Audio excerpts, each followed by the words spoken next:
Les putschs au Niger, au Gabon cet été, votre politique néocoloniale et impérialiste en Afrique a connu l'un des plus grands revers. La faute à une politique pilotée pour nos intérêts économiques de l'uranium au pétrole.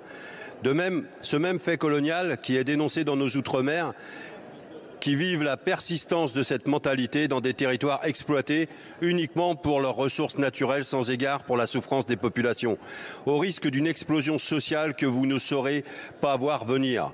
Au Sahel, vous avez demandé aux militaires de faire de l'humanitaire.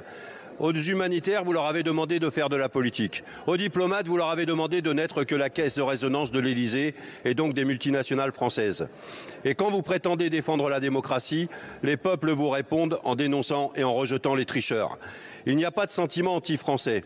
Les peuples africains sont anti-politique française. Ils veulent accéder à leur deuxième indépendance, celle de la souveraineté économique et financière. Nous devrions les écouter. Nous devrions fermer les bases militaires en Afrique et en finir avec le franc CFA. Et que dire du franc Pacifique? Au lieu de cela, vous continuez à exiger des sanctions internationales qui étouffent les peuples et renforcent l'image d'une politique française aveugle aux besoins des peuples.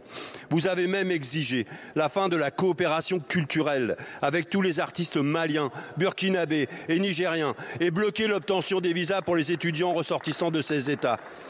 En appliquant ces injustes sanctions collectives, vous vous en prenez aux puissants vecteurs de paix que sont les coopérations culturelles et intellectuelles.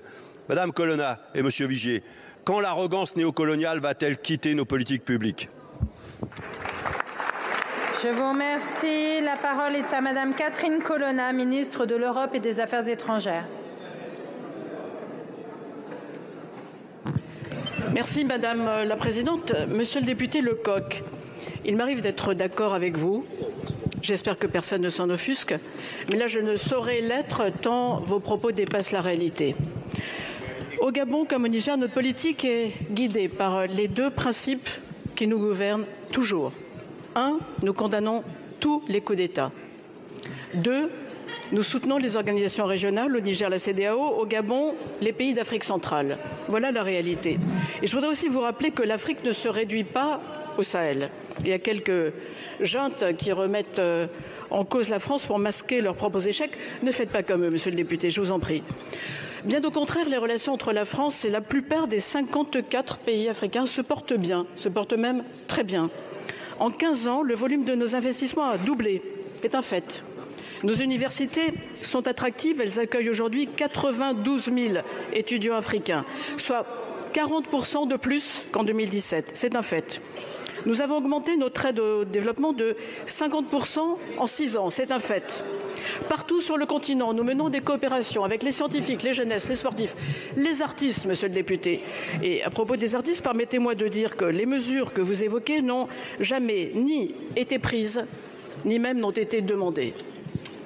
Et surtout, nous traitons l'Afrique sur un pied d'égalité pour traiter avec elle les grands défis de demain, les grands enjeux que sont la faim, le développement, le climat, la santé mondiale. Nous soutenons dans la gouvernance mondiale le poids de l'Afrique et des pays africains. Nous le faisons au G20, nous le faisons au Conseil de sécurité. L'Union africaine vient d'entrer au G20 avec notre soutien.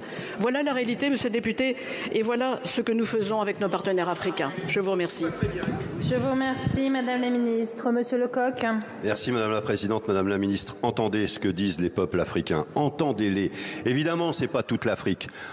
Les 2 minutes qui me sont accordées ne me permettent pas de vous faire la liste. Mais vous savez très bien que la partie CEDEAO, par exemple, eh bien, les anciennes colonies françaises ont un message à donner à la France. Et ce message, vous avez du mal à l'entendre. Et c'était le sens de cette question. Je vous remercie, monsieur le député. L'évolution tragique de la situation au Soudan n'est rien d'autre qu'une nouvelle conséquence des expérimentations désastreuses de l'Occident en matière d'exportation des dogmes démocratiques libéraux vers ce pays. Nous soutenons les initiatives constructives visant à régler aussi rapidement que possible le conflit interne au Soudan et surtout, en premier lieu, par le biais d'un soutien apporté au dialogue direct entre les parties en conflit. En observant la nervosité de l'Occident face aux derniers événements en Afrique, notamment au Niger et au Gabon, impossible de ne pas penser à la réaction de Washington et de Bruxelles face à ce que j'ai déjà mentionné, à savoir le coup d'État sanglant en Ukraine en février 2014.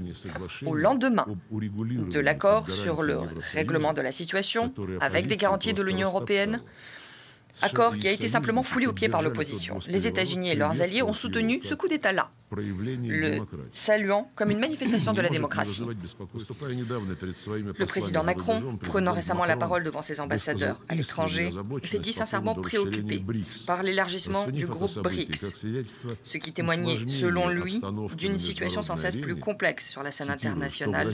Je me réfère à ces propos qui risquaient d'affaiblir l'Occident, et notamment l'Europe. L'ordre mondial est en train d'être bouleversé, tout comme ses principes, ses différentes formes d'organisation.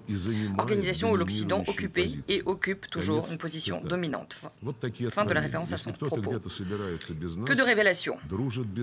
Si quelqu'un se réunit sans nous, s'entend bien, sans nous, sans notre autorisation, eh bien, cela constitue une menace pour notre domination. La progression de l'OTAN dans la région de l'Asie-Pacifique, c'est une bonne cause. L'extension du groupe BRICS, ça, en revanche, c'est dangereux. C'est sur fond musical digne d'un film de guerre que la télévision officielle syrienne a diffusé ce jeudi ces images.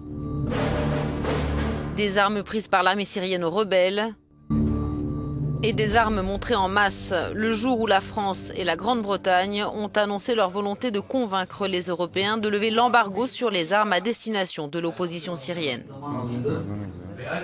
Un soutien évidemment bien accueilli par le Conseil national syrien à Istanbul qui a remercié Londres et Paris pour cette action. Une action qui, selon ce membre du comité exécutif, permettra à l'opposition syrienne d'arriver plus vite à la victoire.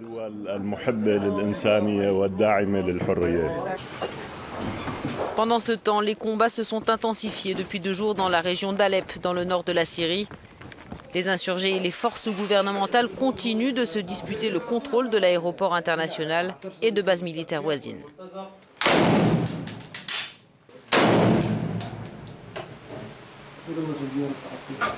L'échec la nuit dernière de l'ultimatum lancé à Nicolás Maduro, l'opposition vénézuélienne engrange donc ce matin de nouveaux soutiens. Plusieurs pays européens ont officialisé ces dernières heures leur position, reconnue dans les médias ou sur Twitter, comme c'est le cas d'Emmanuel Macron. Juan Guaidó en tant que président par intérim du Venezuela. Baptiste Falvoz, bonjour.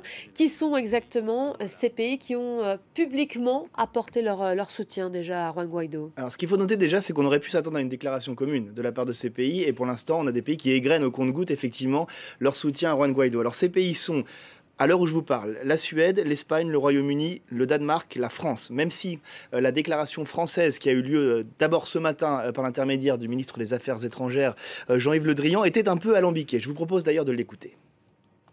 Nous considérons qu'aujourd'hui, le président de l'Assemblée nationale, M. Guaidó, dont la légitimité est parfaitement reconnue, qu'il est habilité à provoquer des élections présidentielles. C'est cela le sujet. Et qu'il est donc président par intérim pour provoquer des élections. Pour provoquer des élections présidentielles. Mais qu'il est, selon la France, président par intérim du Venezuela. Nous allons nous mettre en relation aujourd'hui avec nos collègues européens pour reformuler cette demande et faire en sorte aussi qu'un groupe de contact que nous nous proposons de créer pour accompagner la transition, non pas pour être neutre, mais pour accompagner la transition, puisse se mettre en œuvre avec les pays européens qui voudront bien s'y joindre. Voilà, on l'a bien compris, président par intérim en charge d'organiser ces élections, c'est pour une durée qui est quand même restreinte, c'est la position que va afficher l'Union européenne, comme les États-Unis d'ailleurs, jusqu'ici. Alors d'autres pays doivent en théorie suivre ce mouvement dans la journée, puisqu'on sait qu'ils avaient eux aussi fixé un ultimatum à Nicolás Maduro pour qu'il convoque des élections présidentielles, chose qu'il a refusée. Ces pays sont l'Allemagne, les Pays-Bas, le Portugal et l'Autriche, qui devraient donc rejoindre la France et ses alliés. Je vous rappelle que pour l'instant, Nicolás Maduro ne s'engage qu'à convoquer des élections législatives, ce qui ne veut dire ne rien changer, puisque l'opposition contrôle déjà l'Assemblée nationale du Venezuela. Or, eh bien, les pays qui s'opposent à Nicolás Maduro veulent des élections présidentielles, et pour l'instant, il n'y a pas de réponse de la part du gouvernement vénézuélien. Voilà, fin de non-recevoir donc de Caracas et de Nicolás Maduro à cet ultimatum lancé par ces 7 États européens. Baptiste, une fois de plus, on n'assiste pas à une position commune de la part des 27. Hein. Non, il y a même des divisions face aux pays qu'on vient d'évoquer. Il y en a un qui continue de soutenir à bout de bras Nicolás Maduro, c'est la Grèce, peut-être par solidarité idéologique. Et puis vous en avez d'autres qui, eux, ne veulent pas prendre position position, refus de s'ingérer dans les affaires internes du Venezuela. C'est le cas par exemple de l'Italie, où l'on sait que le mouvement 5 étoiles, qui fait partie de la coalition au pouvoir, n'a pas de position claire sur ce sujet. Ça gêne certains de soutenir Juan Guaido. Le seul point sur lequel finalement l'Union européenne agit en son nom propre, et ça c'est par le biais de sa représentante Federica Mogherini, c'est sur ce groupe de contact. On voyait Jean-Yves Le Drian qui en parlait il y a quelques instants. Groupe de contact donc, qui est mis en place par certains pays européens avec des pays d'Amérique latine pour discuter et se donner 90 jours pour fixer une transition démocratique au Venezuela. Mais on est dans tous les cas très loin effectivement de la pression maximale qui est par exemple mise par les Américains sur le régime de Nicolás Maduro par le biais de sanctions principalement. Comment la communauté internationale peut-elle intervenir en Libye? Les 27 se retrouvent demain à Bruxelles pour discuter de la question qui divise toujours, mais Nicolas Sarkozy a pris les devants. Thierry Arnaud, vous êtes à l'Elysée. Le chef de l'État recevait ce matin les représentants des insurgés et Paris reconnaît, ça y est, le Conseil national libyen comme seul représentant légitime. Et oui, on peut dire que le lâchage par la France et par Nicolas Sarkozy du colonel Kadhafi et de son régime est désormais définitif. Vous l'avez dit, après une heure d'entretien avec ces deux émissaires de l'opposition libyenne, eh bien, l'Élysée annonce en effet que la France reconnaît ce Conseil national comme l'unique représentant légitime du peuple libyen. Et dans la foulée, Paris annonce l'envoi d'un ambassadeur à Benghazi. Ce sera le nouvel ambassadeur français en Libye et il prendra ses fonctions à Tripoli, nous dit-on, une fois que la transition du régime aura été complétée. Donc vous voyez que la position française se veut très en pointe sur la Libye. Nicolas Sarkozy avait déjà été l'un des premiers à demander au colonel Kadhafi de partir, l'un des premiers à affirmer le soutien de son pays à ce Conseil national d'opposition. Il franchit donc un pas supplémentaire très important aujourd'hui en espérant que l'ensemble de ses partenaires européens demain à Bruxelles en feront autant.